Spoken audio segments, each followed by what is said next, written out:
ঢাকার আইনশৃঙ্খলা পরিস্থিতি নিয়ে শঙ্কা তৈরি হলেও পুলিশ বলছে নতুন করে কোনো শীর্ষ সন্ত্রাসী তৈরি হয়নি, পুরনোদের নাম ভাঙিয়ে অপতৎপরতা বা মাথাচাড়া দিয়ে ওঠার চেষ্টা চলছে। কারওয়ান বাজারে পুলিশ ক্যাম্প উদ্বোধন করে এমন দাবি করেন ডিএমপি কমিশনার মোহাম্মদ সরওয়ার। আর র্যাব বলছে জামিনে থাকা শীর্ষ সন্ত্রাসীদের কড়া নজরদারিতে রাখা হয়েছে। টিটন হত্যাকাণ্ডে জড়িতদেরও গ্রেফতার করা হবে। 2001 সালের 26 ডিসেম্বর স্বরাষ্ট্র মন্ত্রণালয় 23 শীর্ষ সন্ত্রাসীর তালিকা প্রকাশ করে। এরপর এদের মধ্যে কয়েকজন জেলে থাকলেও বেশিরভাগ সন্ত্রাসী ছিল পলাতক কিংবা দেশের বাইরে। 2024-এর 5 আগস্টের পর জামিনে মুক্তি পায় কিলার আব্বাস, সুইডেন আসলাম, পিচ্চি হেলাল, ইমন ও টিটন সহ ডজন খানেক শীর্ষ সন্ত্রাসী। এরপর থেকেই আবারও শুরু হয় আধিপত্য বিস্তার, জমি দখল, চাঁদাবাজি, হত্যাসহ নানান অপরাধ।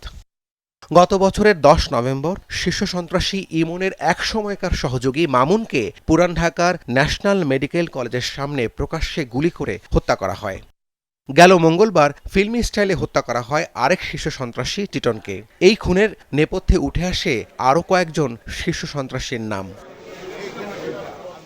এমন বাস্তবতায় ডিএমপি কমিশনারের দাবি, নতুন করে শীর্ষ সন্ত্রাসী তৈরি হয়নি, আগে যারা ছিল তাদের নাম ভাঙিয়ে চলছে সন্ত্রাস। শীর্ষ সন্ত্রাসী তেমন নেই, যারা আছে তারা আগের শীর্ষ সন্ত্রাসী সহযোগী বা ওই রকম শাস্তি যাচ্ছে।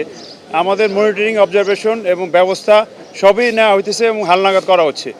অতএব এটা নিয়ে অরিড হওয়ার কিছু নেই। আমরা যেভাবে হোক যারা আছে তাদের নাম ভাঙিয়ে চলতেছে অথবা তারা মাথাচাড়া দিয়ে ওঠার চেষ্টা করতেছে, তার আগেই আমরা তাদেরকে দমন করব।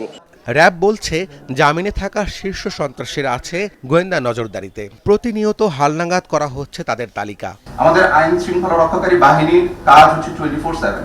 সো এখানে আমরা সার্বক্ষণিকভাবে আমাদের এই তালিকাগুলোকে হালনাগাদ করতে থাকি।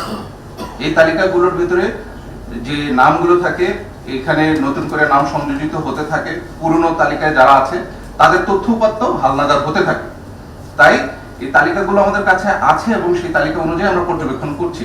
সন্ত্রাসীদের সম্পর্কে তথ্য দিয়ে সহযোগিতা করতে দেশবাসীর প্রতি অনুরোধ আইন শৃঙ্খলা বাহিনীর। যে কোনো কারণে এই ইনফরমেশনটা গোপন রাখা দরকার, আপনি সেটা দিয়েন, সেটা আমরা গোপনীয়ভাবে আমরা তদন্ত করে তার বিরুদ্ধে ব্যবস্থা নেব। রাব্বি সিদ্দিকী, যমুনা নিউজ, ঢাকা।